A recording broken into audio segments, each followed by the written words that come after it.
Hello Americans channel. This video is made by free videos from Storyblocks, and these images and video we use just for explanation, and it's free use also. Woman encounters bear during her vacation. What happened next will break your heart. Low fog blurred the horizon as Tessa spotted something huge bobbing in the surf, the way storm-tossed logs sometimes float along the coast. She kept walking, sand hushing under her boots, until the shape raised a drenched head and paddled shoreward with eerie, purposeful thrusts. Water shrugged from a mountainous torso, revealing fur midnight black and claws that carved half-moons into wet sand. Tessa's lungs seized. Bears could roam these beaches, she knew, but watching one erupt from the ocean felt impossible, a nightmare stitched to reality by the pounding of her own pulse. It advanced 3 silent paces, nose lifting to taste her fear, amber eyes unblinking. Tessa backed away, heels snagging in loose sand. She crashed hard, wind ripped out.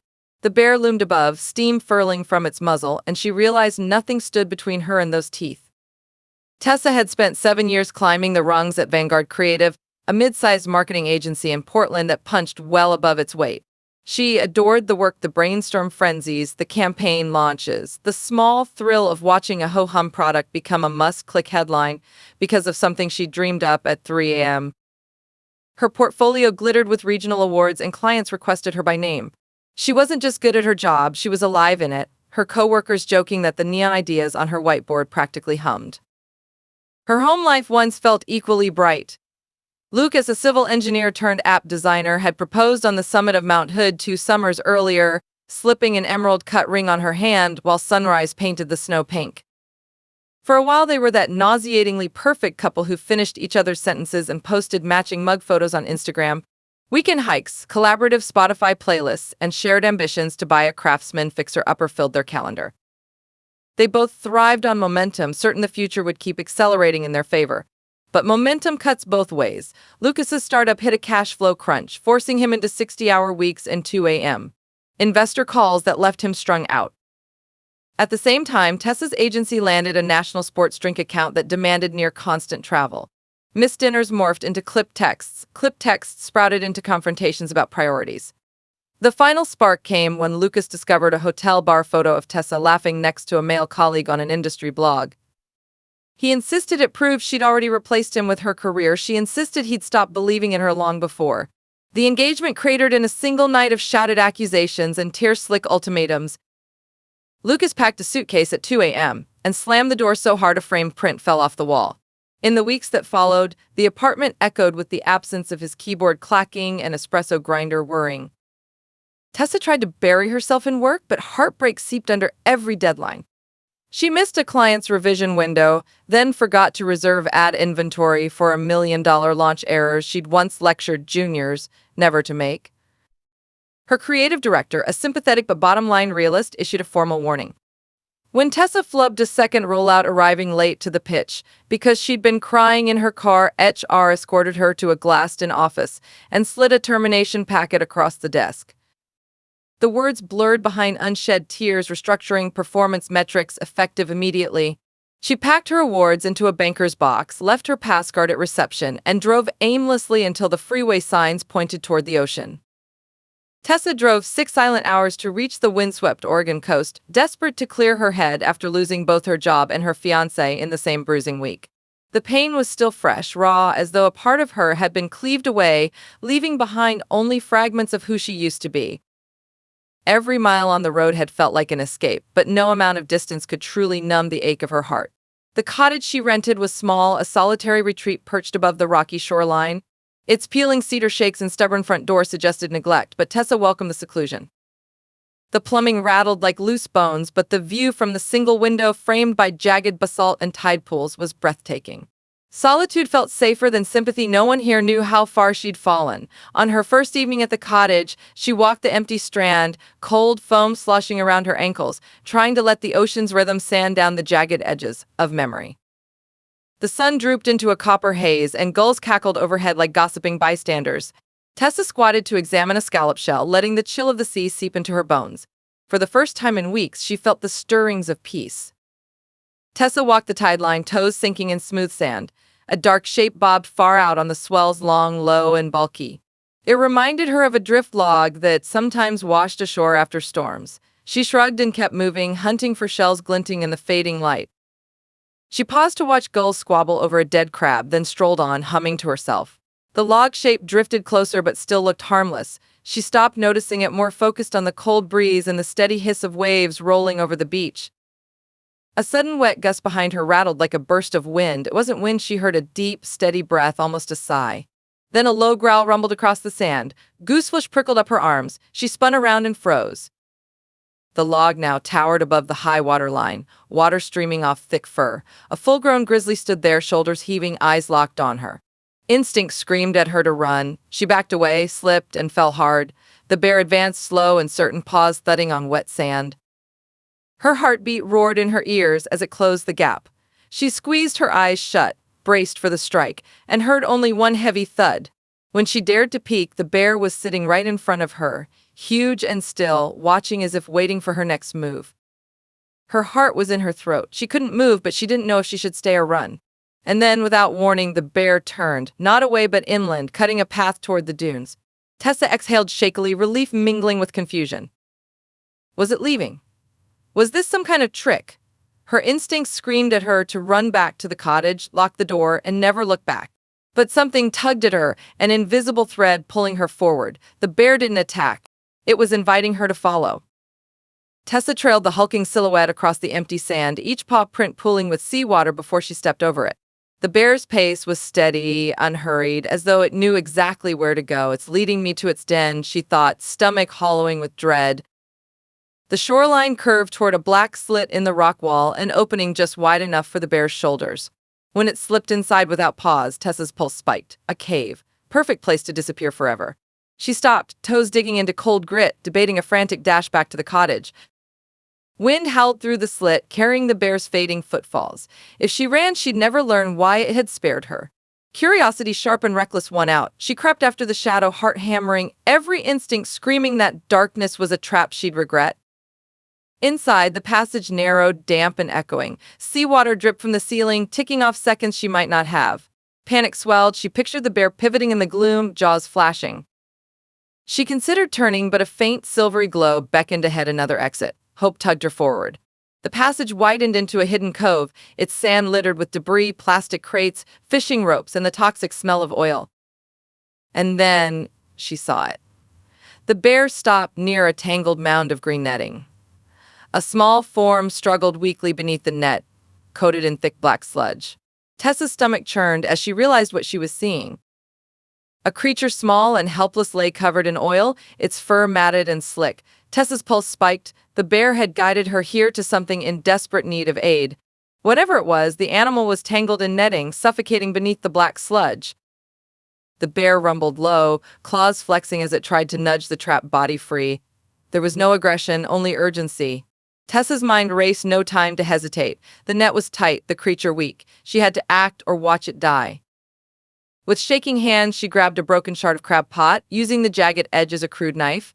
The bear stood motionless but alert, unblinking as if judging every move. Each strand she sliced seemed endless. Oil stung her palms and the sharp chemical reek burned her throat. Finally, the last loop gave. The small body slipped into her arms, limp, tar-coated, its breath shallow yet stubborn. She felt a faint heartbeat flutter under the sludge. The bear emitted a deep, resonant sound, neither threat nor relief, before turning toward the passage back to the beach. Tessa's chest clenched. She had to get this creature away from the poison and into help. Wrapping it in her jacket, she followed the bear through the narrow corridor, cradling the precious burden. The path felt endless, her arms trembling with the weight and fear of the unknown. Whether the bear truly guided her or sheer coincidence steered their course, she couldn't tell. It padded ahead with long, steady strides, never glancing back, never threatening. Trust or something close to it silently bound them as they emerged into open air and the vast, waiting shoreline. When they reached the beach, Tessa hurried to the car, her legs feeling like jelly beneath her. She slid into the front seat, clutching the cub close, trying to keep it warm as she drove. Her phone barely had a signal, but she managed to dial 911. Before turning the key, she glanced through the windshield. The big bear sat on its haunches at the tide line, watching, too massive to follow a car, yet unwilling to leave. The sight felt like a silent pact. Hurry. She sped toward town, knuckles white on the wheel, every tremor from the back seat dragging her eyes to the rear view. The dispatcher patched her to Dr. Evan Hallett, who spoke in calm fragments. Small clinic. Yes, bring it straight here, keep it warm. His control steadied her shaking breaths, but dread thickened. Tires screeched as she skidded into the gravel lot behind the one-story clinic. Tessa leapt out, carrier clutched to her chest, and banged on the glass door with an elbow. A receptionist spotted the black slick bundle, paled, and jabbed an emergency buzzer that flooded the hallway with alarms. Two techs burst through double doors, pushing a gurney layered in towels. Dr. Hallett followed, snapping on gloves mid-stride, his voice calm but rapid-fire. Oxygen ready, warm saline, IV set 24 gauge, let's move. Tessa lowered the carrier, hands guided the cub onto the table while monitors and tubes appeared as if conjured. A nurse caught Tessa's sleeve, steering her away from the controlled chaos. We've got it from here, please wait in the lobby.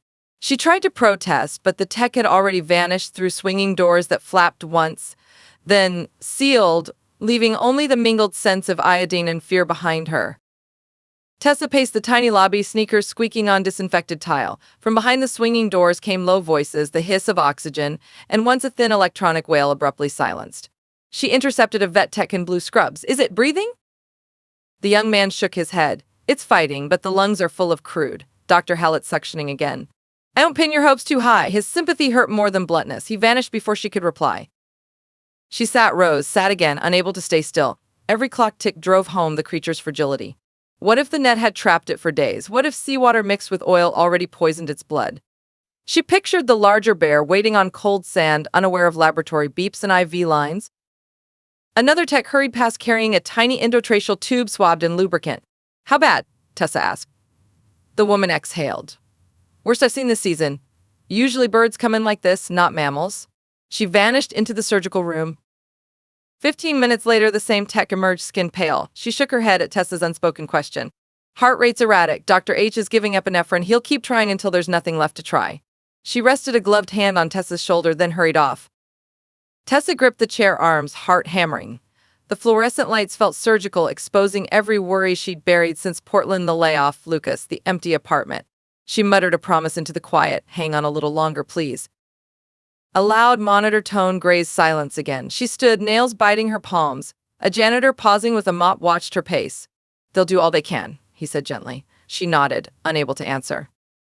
Time warped. She stared at a poster of rescued sea otters 3 times before realizing she'd memorized the hotline number. Her phone buzzed, once spam call. She silenced it, afraid of missing news.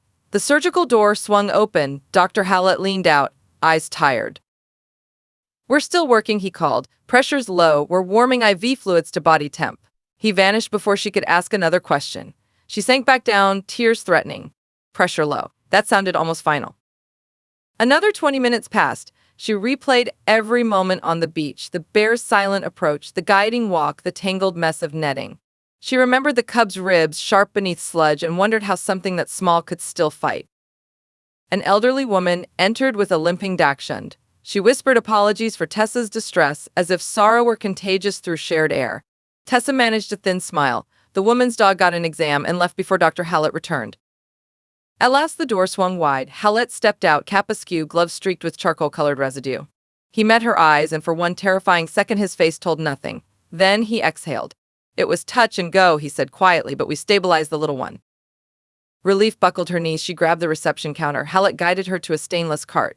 Beneath warming lamps, a small body rested, fur now soot brown but no longer dripping. Its chest lifted, shallow, steady. Dr. Hallett adjusted a sensor and spoke softly. It's a bear cub female, roughly 8 weeks. The sentence detonated in Tessa's mind. The massive animal on the beach hadn't been hunting her, it had been pleading for help. She recalled the fear that gripped her when she first saw the bear, the moments she questioned its motives. Voice trembling, she recounted everything: the cave, the oil-slick net, the silent escort back to daylight.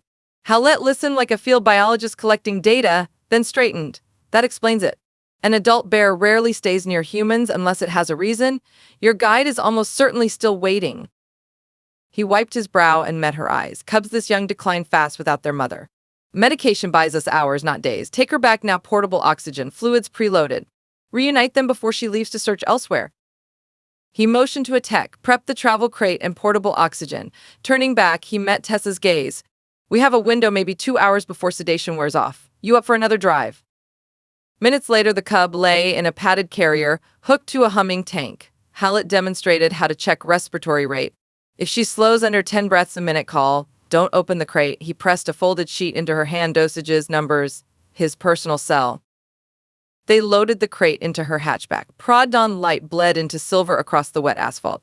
Hallett squeezed her shoulder. "Finish the journey, Miss Langley." She drove beneath paling stars, tires whispering on the empty highway. One hand steadied the carrier, feeling faint puffs of breath. The other gripped the wheel. Each mile marker felt like a pulse line on the Cub's monitor. Fog gathered above sea cliffs. Her headlights carved tunnels through the gray. She spoke softly to the sleeping Cub, promising waves and warmth and a waiting guardian. The roadside thermometer read 43 degrees. She cranked the heater, conscious of every shiver. When she reached the dune lot, dawn softened the horizon. Heart loud in her ears, she peered toward the beach. No hulking silhouette. The tide foamed against empty sand. Panic tightened her chest. Please still be here. She shut off the engine, listened only gulls. She lifted the crate, boots slipping on loose grit, and felt the carrier's weight dig into her forearms. The path twisted between dune grass, rattling like dry bones. Every few yards she paused to check the Cub's shallow breaths before forcing herself onward. Whispering encouragement meant as much for her as for it. At the tide line, she set the carrier on damp sand. Dawn's light had sharpened, gulls screamed, circling above the foam-fringed break. Tessa pivoted slowly, scanning the vast shore. Nothing, only rolling surf, tattered kelp, and distant stacks of basalt glowing pink. "Come on," she pleaded, voice thin against the wind. I brought her back. Minutes crawled. Cold seeped through her jeans. She pictured the Cub waking to hunger and pain with no comfort but gray sky. What if the mother had searched all night, grown frantic, and lumbered inland toward unknown dangers? The thought hollowed her chest with guilt sharp as a broken shell. She paced small, restless loops, eyes sweeping the dunes. Footprints, hers from yesterday, were already smudged by shifting sand, erasing proof of the path that had joined human and bear.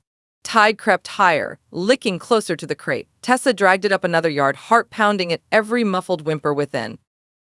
Wind rose, carrying brine and the distant bark of sea lions. She cupped gloved hands around her mouth and called into the emptiness, "She's here." The sound vanished, absorbed by surf. Silence answered in indifference so complete it felt personal. Another wave of dread crashed, heavier than the last. She crouched, fingers trembling on the carrier's wire mesh, debating whether to haul the Cub back to town for round-the-clock care. Yet Hallett's warning rang, hours not days. Leaving now might doom them both. She rocked back on her heels, fighting tears, eyes stinging from salt and fear. 10 more minutes bled away. She focused on steadying her breath, counting each exhale to anchor spiraling thoughts. A kelp bladder popped nearby, startling her. She jerked upright, heart hammering. Nothing. Just waves assembling and collapsing in their endless rhythm. Then a subtle shift in the air, as though part of the landscape exhaled. A single, low chuff carried from her left. Tessa spun. Half hidden behind a bleached drift log stood the bear, colossal and still, amber eyes reflecting dawn fire. It had materialized without a sound, as inevitable as a tide. Relief hit like a breaking storm, buckling her knees. She exhaled a shaky laugh, breath fogging. "You keep sneaking up on me," she managed, voice cracking with joy and nerves. The grizzly stepped forward, deliberate yet unhurried, gaze fixed on the crate. Tessa backed away, unlatched the carrier door, and retreated 10 yards. The Cub stirred, a frail silhouette against shadowed slats. Mother and child were one heartbeat from reunion. She held her breath, ready to witness the moment hope became certainty. A weak cry floated out as the Cub wriggled forward. The bear answered with a deep rumble, meeting the Cub halfway. "Mother now," Tessa allowed herself that word, sniffed the bandages, nudged gently, then licked oil-chafed fur with sweeping strokes. The Cub pressed close, tiny claws kneading her shaggy chest. The reunion felt sacred as sunrise. Tessa wiped her eyes, tension draining like ebb tide. The bear lifted its head, gazing at her with an expression she could only label as recognition. No growl, just a quiet acknowledgement before turning inland, Cub toddling after. She remained until both figures vanished over the dune crest. Only then did she notice the sky blazing pink above the water. Strength she hadn't felt in months steadied her spine. She packed the empty crate, inhaled salty air, and whispered thank you. Driving back toward Portland, she replayed Hallett's words, instinct stronger than fear. Problems waited in the city: job search, rent, unanswered texts, but they no longer felt insurmountable. She had followed a wild hunch through darkness and brought a life back to safety. Traffic thickened near the bridge. She merged smoothly, confidence unfurling like a flag in fresh wind. Whatever came next, interviews, setbacks, even heartbreak, she would remember the silent bear that trusted a stranger and the moment she'd proven worthy of that trust.